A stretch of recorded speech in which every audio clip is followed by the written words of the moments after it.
الله پاک جل شانه فرمایي چې تاسو د نبی کریم صلی الله علیه وسلم مبارک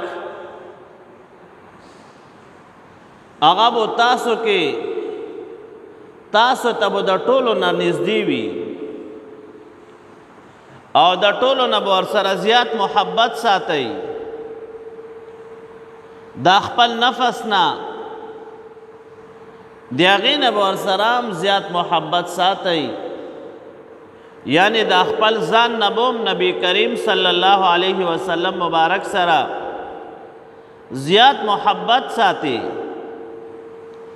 او د هغوی بیبیانې دا به ستاسو میاندې وي و ازواجه امهاتهم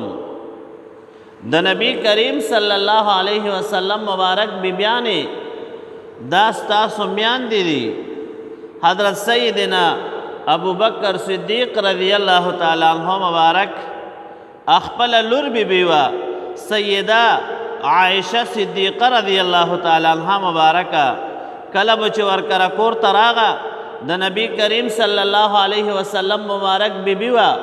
او د سیدنا ابو بکر صدیق رضی الله تعالی عنہ لور بیبي وه لیکن کله به چې ورکره کور ته راغه د پیغمبر علیه السلام مبارک د کور مبارک نه به تشریف راوړو سیدنا ابو بکر صدیق رضی الله تعالی عنہ مبارک په فرمایل وی زما مور راغه زما مور راغه سیده عائشه صدیقه رضی الله تعالی عنها مبارک حقیقت کې لور وه لیکن کله چې د جناب نبی کریم صلی الله علیه وسلم مبارک بیبي وګرځېدله نو به وی دا زما مور ده ولې دا د قرآن پاک بیان ده الله پاک جل شانه فرمایي النبی اولا بالمؤمنین من انفسهم وازواجه امهاتهم نبی مبارک جناب نبی کریم صلی الله علیه وسلم مبارک اولا بالمؤمنین دا به نږدې وي مؤمنانو ته یعنی د مؤمن محبت په د نبی کریم صلی الله علیه وسلم مبارک سره د خپل ځان نام زیات وي او د هغوی بیبیانې دا به د مؤمنانو میاندې وي او جناب نبی کریم صلی الله علیه وسلم مبارک فرمائی من احبنی کان معی فی الجنہ چاچے ما سر دنیا کے محبت کو نبی کریم صلی اللہ علیہ وسلم مبارک فرمائی دا انسان بما سر پا جنت کی وی رون دا سمر لوی خبر دا خود پا دے ممبر بیانوم زما دخلی زما په دې کمزوري خوله باندې دا خبره او تاسو چې اورئ والله دا د دنیا او ما فیها نه بهتر ده دا دنیا کې چې څه دي دا دنیا چې کم نعمتونه دي د دې ټولو نعمتونو نه والله دا یوه خبره بهتر ده نبی کریم صلی الله علیه وسلم مبارک فرمایي من احبنی کان معی فی الجنه چا چې ما سره محبت ساتلو دا انسان به ما سره په جنت کې وي نورونو د پیغمبر علیه السلام مبارک سره به محبت کو کنه دا مو ایمان درونو او یو چا سره چې محبت کیږي رونو هغه د درې وجو نه کیږي ښه یا خو یو انسان کې کمال وي نو خلق ته تاو رتاو کیږي محبت وسره ساتي کمال بھی هغه کې د هغې کمال د وجې نه خلق ورسره محبت ساتي خلق ورسره نږدې کیږي او دویم چې چا کې جمال وي چا کې چې ښایست وي خلق ته تاو راتاو کیږي که نه او دریم چا کې چې احسان کول وي علماء کرام فرمایي که ته دا غواړې دنیا کې چې یو کس ستا تابع شي او ستا تابعدار شي نو هغه سره احسانات کوه هغه د احسان د وجې نه خو یو شرط ترونه ګورې دا چا سره چې احسان کیږي کو ده کې انسانیت وي ګورې الله ده کې انسانیت وي نو دا د محسن تابعدار به جوړ شي دا به وایي دا خو ما سره شب او روز احسانات کوي زما پښې باندې راځي زما پښې او بدې کې په کار راځي دا د هغه تابعدار وي بیا که نه چې اواز ورته کوي دا ورته وایي صیب نو جناب نبی کریم صلی الله علیه وسلم مبارک کې کمال د ټولو انسانانو کې د پیغمبر علیه السلام مبارک کې د ټولو نه زیات موجودو او جمال پکې د ټولو نه زیات موجودو. د جمال په باره کې صحابی مبارک فرمائی غالباً عبداللہ ابن رواحہ یا عبداللہ ابن سلام رضی اللہ تعالیٰ عنہ یو مبارک صحابی دا. اغا فرمائی وی کله چې ما پړومبي دل جناب نبی کریم صلی اللہ علیہ وسلم مبارک اولیدو نو وی کله می چې اولیدو ما اوی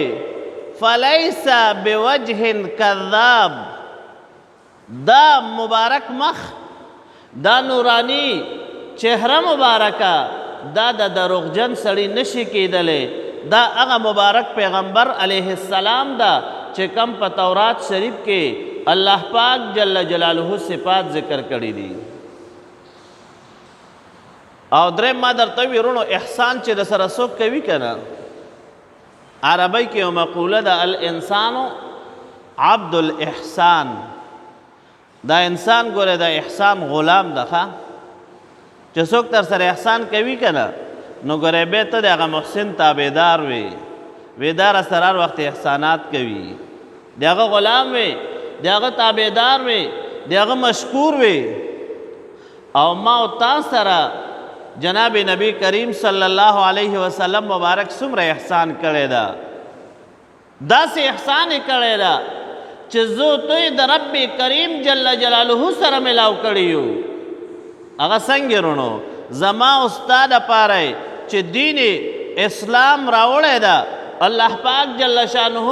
جناب حضرت جبریل علیه السلام مبارک ته فرمایل چې لاړ شه دا قرآن پاک په جناب نبی کریم صلی الله علیه وسلم مبارک ته ورسوه. او چې کله پیغمبر پاک صلی الله علیه وسلم مبارک ته را ورسېدلو جناب نبی کریم صلی الله علیه وسلم مبارک ما او تا ته هغه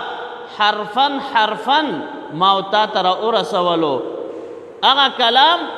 چې د الله پاک جل جلاله مبارک د ذات نه خارج ده، هغه مبارک کلام ما او تا ته را ورسولو. دا د الله پاک جل شانه سره ملاوېدل دي که نه. نورونو د درې وجو نه انسان سره محبت کیږي، کمال د وجې نه، جمال د وجې نه، او د احسان او د عطا او د ورکړې د وجې نه. او دا درې واړه په اتمې درجې سره په جناب نبی کریم صلی الله علیه وسلم مبارک کې موجودو. نو باید چې ما او ته د مبارک پیغمبر صلی الله علیه وسلم مبارک سره محبت ساتو. او ورونو ګوره محبت یوازې په ژبه نه ګورئ، یوازې په چغو نه، عملی طور د پیغمبر پاک صلی الله علیه وسلم مبارک سره محبت وکړو. ما او تا د پیغمبر علیه السلام مبارک تابعدار شو، ما او تا د پیغمبر پاک صلی الله علیه وسلم مبارک طریقې خپلې کو، ما او تا د پیغمبر علیه السلام مبارک لباس خپل کو،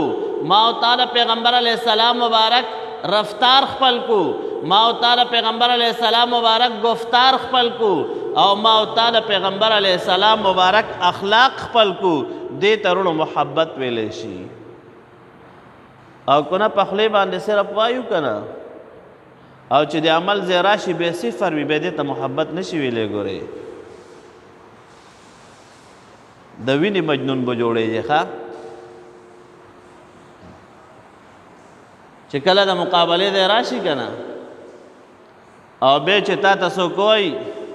هلکه دا کار وکړه، ته بیا وایې ولې یوازې زه مسلمان یم دا نور لږ دي څه نه.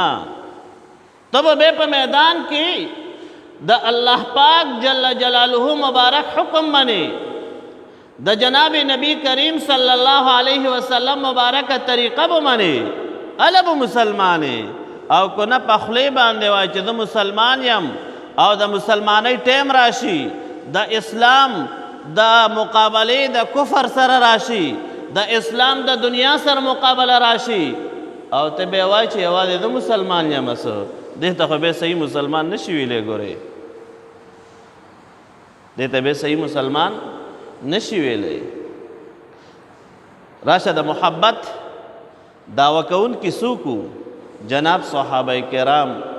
رضوان الله تعالی علیهم اجمعین. قسم ده د پیغمبر علیه السلام مبارک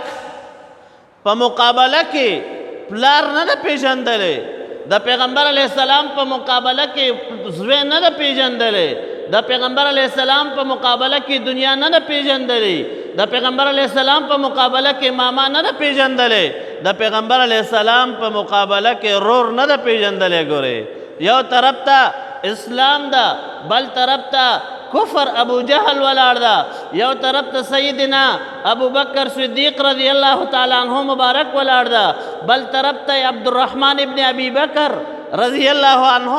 د ابو بکر صدیق رضی الله تعالی عنہ زوی په مقابله کې په بدر کې ولاړ ده. رور دا ډېر سخت ټایم ده. ګورې قسم ده کدو ته خپل زوی مړ مانځله نه را پاسو نو بیا پې ډزو توره دا ګوره ډېر ګران کار ده. ښه ما تعالی چې بچې پیسې ګټي که نه بیا وایي دا مخ وځه تکلیف وله مه ورکوه سار خوب نه وځي د مونځ څه پروا کوو.